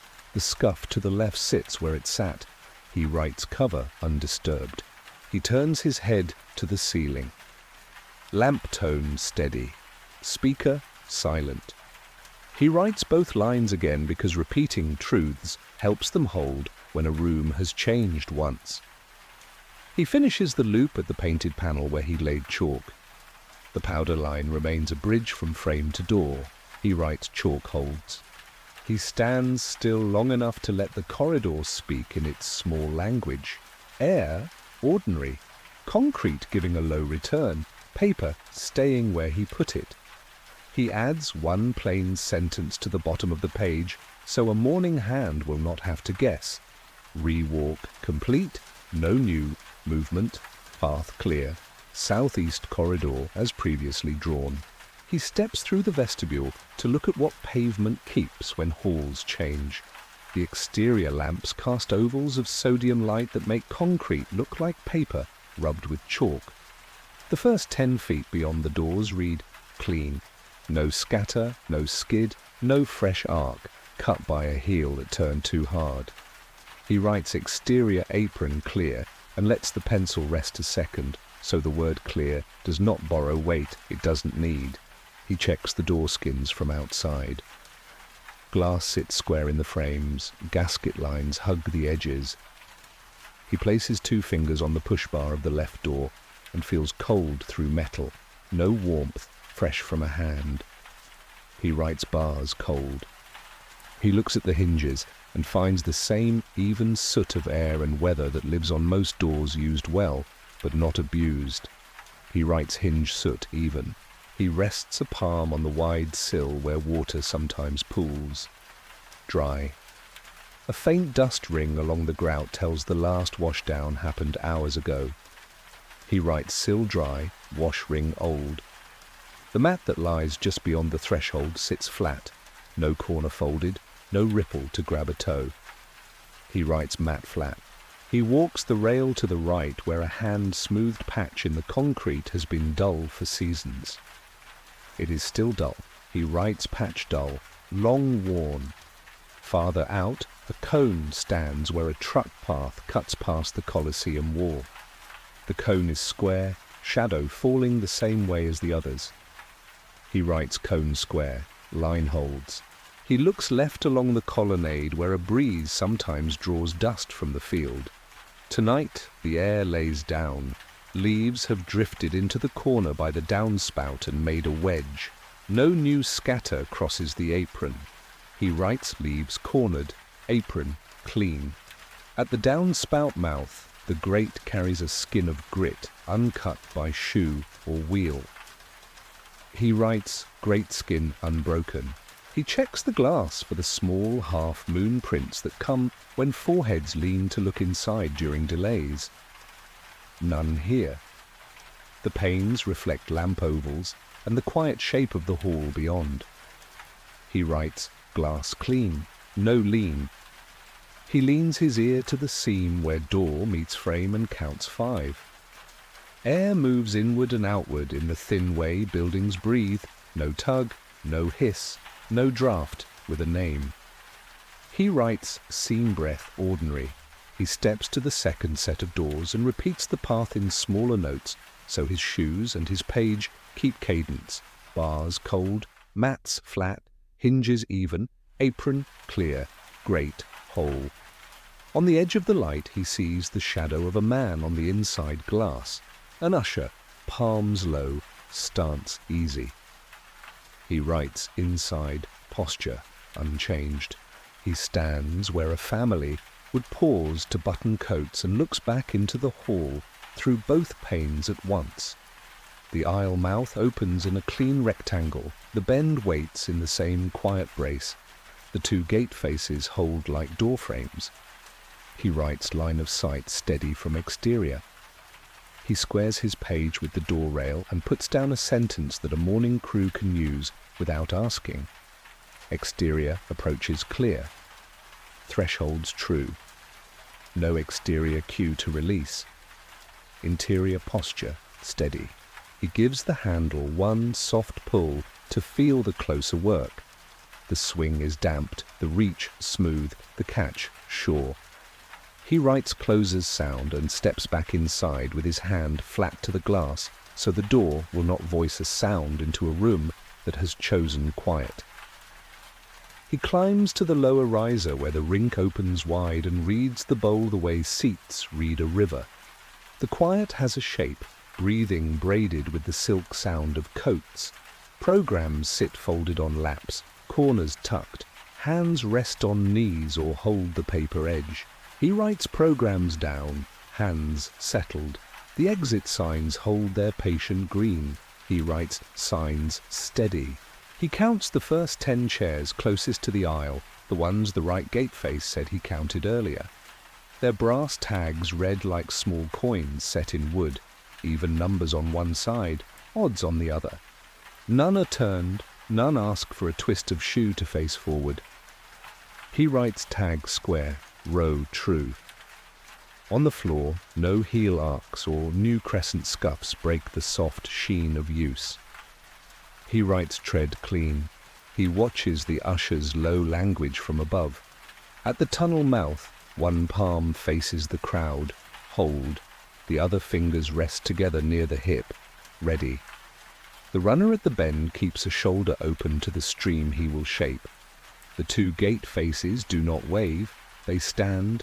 He writes posture set, signs low. He gives the rink its measure. Lines on the ice, cut clean and shallow, hold like writing on glass. The figure beneath the hush is gone. The air sits on a quiet chord of room. He writes music gone, room tone only.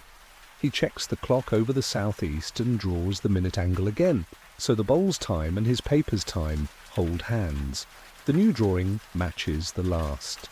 He reads the crowd for the first ripple that would ask him to move a sentence forward. None comes. A child's foot taps once on metal, then stops as if the foot listened to the air and decided to be still with it. A coat button works against a loop. A zipper rises one tooth. Both stop. He writes self-checks visible. Crowd holds. He looks across to the opposite side so the hour is not only southeast. There, the same posture sits, hands on knees, programs down, faces to the rink, not the doors. An usher on that side mirrors the low palm with the same easy arm. He writes posture mirrored, bowl wide. He returns to the southeast run and marks the seats that would ask for help first if help were needed. Row ends where knees have less room. The 3 steps with the shallowest nosing, the place where the rail meets a post and elbows narrow the turn. He writes eyes on these and underlines it once, not to shout, only to lift it. He listens to the room breathe once more and lays one short line on the page for this pass and this pass only. Bowl steady, signals low, no standing wave. He leaves a thumb's width of space below, so the next sentence, which will belong to the next minute, has its own place to land. He stands at the shelf with the handset and feels the room decide it can carry one more sentence. The hush in the bowl loosens by a breath and holds again. He squares the cards to the corner, thank you, exits, aisles, gates, and leaves exit reminders on top so his eyes won't wander. The lamp above keeps its even tone. The minute hand crosses its mark. He lifts the handset and lets his breath sit in the gap so the words won't stack. Please remain seated, he says, the same shape he gave before, so the room can recognize its own instruction. He releases the key and listens to the small change coats make when people agree together. Fabric settles, paper stops moving. He presses again. Ushers will guide you by rows. He lets the key go and watches the tunnel mouth. One palm stays low, the other hand points, not to send, only to show readiness. At the bend, the runner sets a heel and opens a hand the width of a hand, enough to draw eyes, not enough to move feet. He notes the ease that returns to shoulders when a sentence holds. He gives the next line its space. Keep aisles clear for staff. He waits long enough for the hall to repeat it inside itself. The nearest aisle makes a visible decision, knees in, bags drawn close. A child lifts a foot off the step and tucks it under. The line lands clean. He does not add more. He reads the first gate numbers that serve the southeast side, plain, nothing added, the way a sign would say them. When directed, use your nearest gate.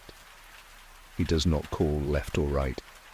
He does not call now. He lets the words name only what will be true when the low hands rise. He lowers the handset to half height and looks once through both gates' glass to the exterior. Sodium ovals sit steady. Mats lie flat. The apron is clear. He raises the handset again for one small sentence that belongs to the rooms behind him. Medical staff are posted. If you need assistance, remain seated and raise a hand. He releases the key and watches one arm go up at the far end of a row. An usher is already moving with the low posture that does not ripple a section. He gives the hall the last line a night needs before release. We will begin rows shortly. Thank you for your patience. He hangs the handset and squares the cards with his palm until their edges sit even. The deck waits with nothing loud on top. He checks the line he can see in one sweep.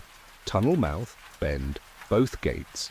Palms stay low, shoulders square.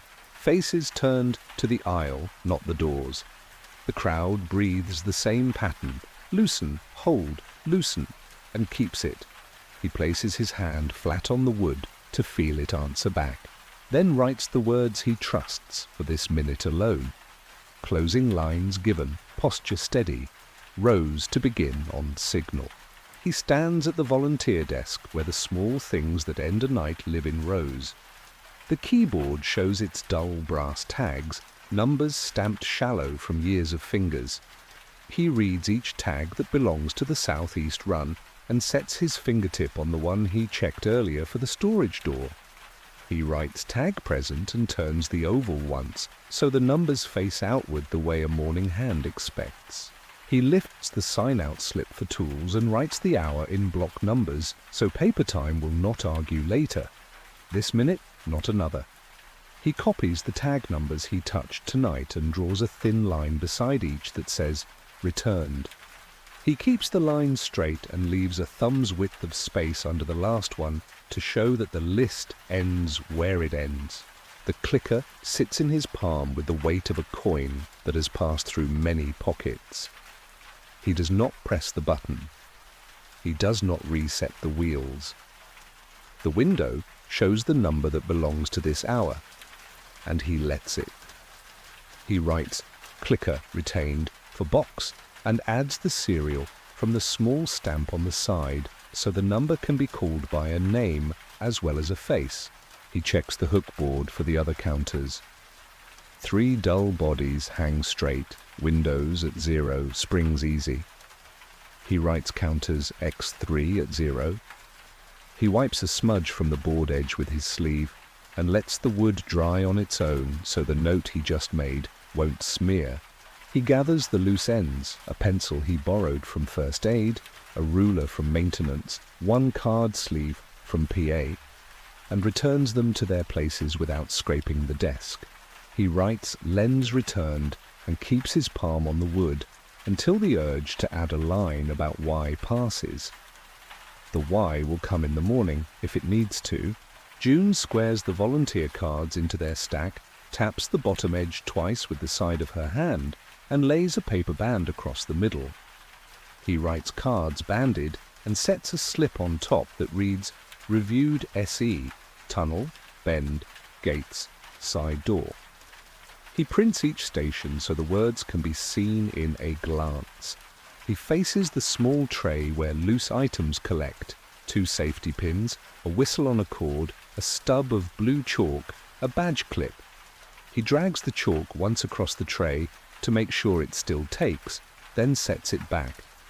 He writes tray tidied. He places the whistle under the band on the cards, so it won't roll, and so the morning eye will find both at once.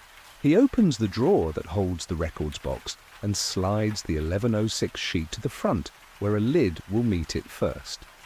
He sets the clicker on top of the folder marked PA Radio, window up, number showing, so daylight will see what the night kept. He writes box closed, clicker atop. He turns once to read the line he can hold in a single sweep, tunnel mouth, bend, both gates, and finds the same low language in place, palms down, shoulders square, faces to the aisle. He writes posture steady and lets the pencil rest. He lifts the brass tag that reads C-bar and hangs it on its hook with the numbers facing out. The metal carries the dents of other nights and cools quickly under his thumb. He writes tags settled and sets his hand flat on the desk. Keys where they belong, counters counted, box closed. The hall breathes its slow pattern. Loosen, hold, loosen. And he leaves the line that belongs to this minute alone. Departure posture set. Paper holds the hour.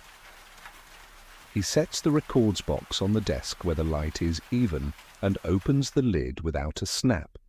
The folders read left to right, operations, ushers, PA, radio, maintenance, first aid. Labels learned by hands that file in the same order every night. He writes lid open, light even, so the next set of eyes knows how the hour was handled. He pulls operations first and lays the 1106 sheet on top, face up. He reads each line without adding breath to it. Time of event written twice, place named, change described in objects and air, immediate actions, witness minutes, fixtures, 2 small time sketches that agree, remarks, small signature, kept small. He writes sheet verified and slides a thin carbon under it so the drawer can keep a twin.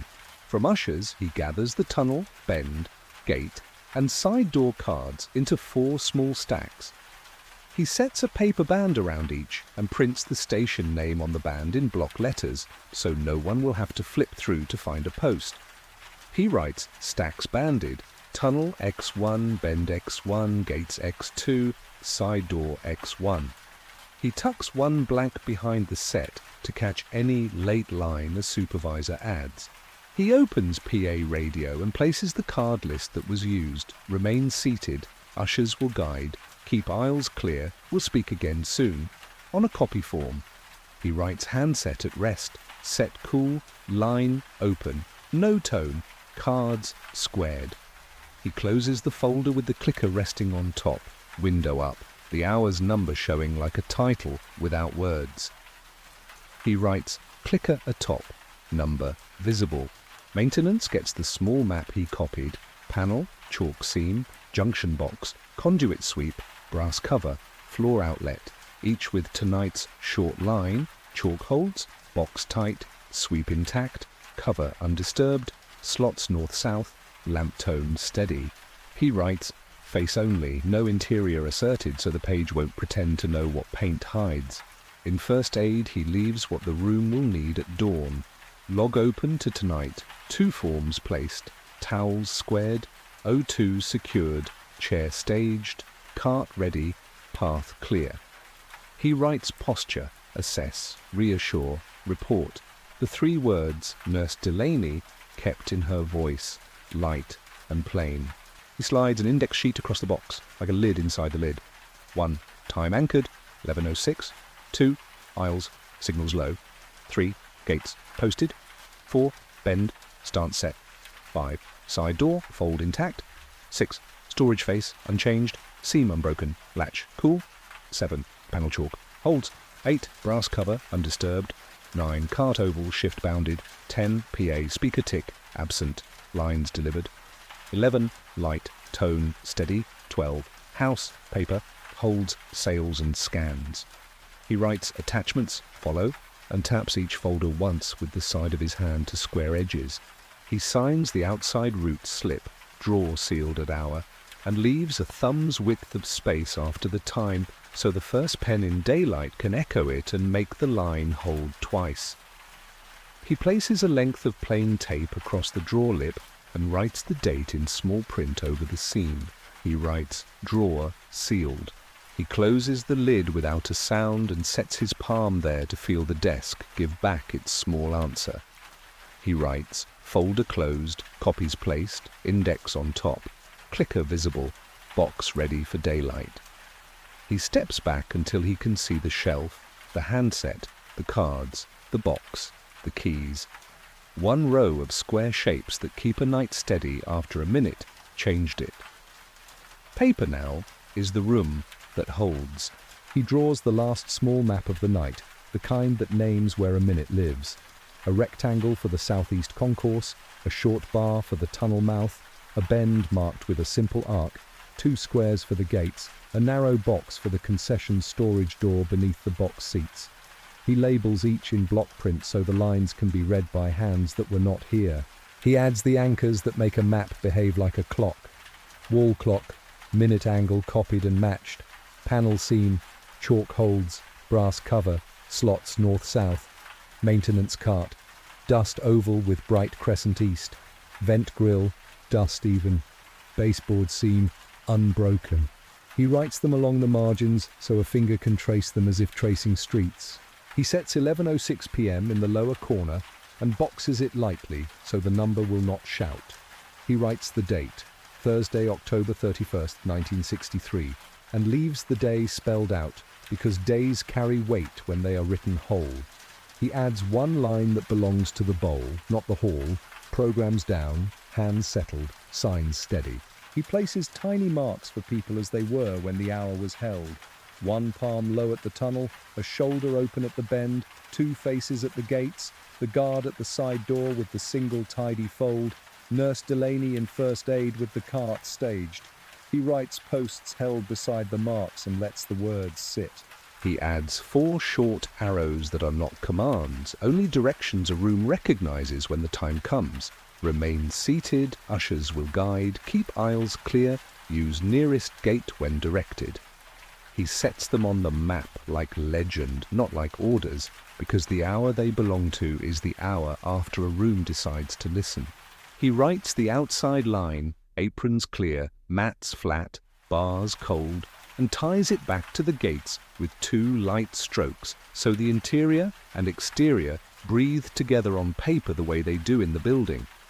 He notes PA silent after the hour, light tones steady, radio line open, no tone. The language of a night that keeps itself soft while it waits. He draws a final small square for the records box and an arrow to operations with the 11:06 sheet, an arrow to PA radio with the clicker on top, and a short caption. Paper holds the hour. He writes second review at daylight under the caption so the next hands know their first task before they open a folder. He looks at the map as if he were not the one who drew it. A concourse, a bend, a pair of doors, a narrow hall, a single face of paint that did not change, and a number in a box that tells where the night turned. He sets the pencil down and reads the last line he will write tonight. Place named, date fixed, hour kept. He leaves a thumb's width of quiet after the word kept, so the room, and the page that now stands in for the room, can rest. Morning light makes paper look honest. He unlocks the volunteer desk, breaks the date written over the seam with a clean pull, and lifts the records box without a scrape. Lamps hum softer in daylight. The ceiling speaker is still quiet. He writes, box opened, seal broken, then lays the folders left to right. Operations, ushers, PA, radio, maintenance, first aid. He starts where time began for this file. The 11:06 sheet sits on top. He reads the lines without adding breath. Place named, change described in objects and air, immediate actions plain, witness minutes short, fixtures listed, 2 small-time sketches that agree. He sets a fingertip on the minute and lets the number sit. He writes sheet holds. He checks the ushers stack, bands tight. Station names printed in block letters, tunnel, bend, gates, side door. He flips the top card of each set and matches what morning eyes can still see. Palms low at the tunnel, stance set at the bend, faces steady at both gates, the single tidy fold at the side door. He writes posts match morning. At PA radio, he finds the card list he used. Remain seated. Ushers will guide. Keep aisles clear. We'll speak again soon. The handset rests under its clip. The cord loop lies easy. He reads the small notes he left. Set cool. Line open, no tone. And gives the toggle one notch up to prove the lamp still answers. It does. He writes deck answers. In maintenance, the chalk he drew across the panel seam is powder true. The latch skin is cool. The brass floor cover keeps its screw slots north-south. The small scuff to the left sits where it sat. The maintenance cart's dust oval shows the bright crescent on its east edge and nothing more. He writes anchors unchanged. First aid opens to the same clean line. 2 forms wait, towels squared, O2 secured, chair staged, cart ready. The pencil lies where Nurse Delaney placed it on the log spine so it would not roll. He writes posture holds. He steps to the southeast line to read the hall with daylight. Vendor window dark. Paper sign that reads closed. Corners flat. Corridor air is the same mix. Rubber, canvas, mop water. The storage door under the box seats keeps its cool paint and its unbroken seam. He writes face unchanged. Seam unbroken. Latch cool. He copies the wall clock angle and sets a fresh drawing beside last night's pair. The angles match. He returns to the desk and places the clicker on the wood. Window up, number showing. He does not press the wheel. He writes number kept.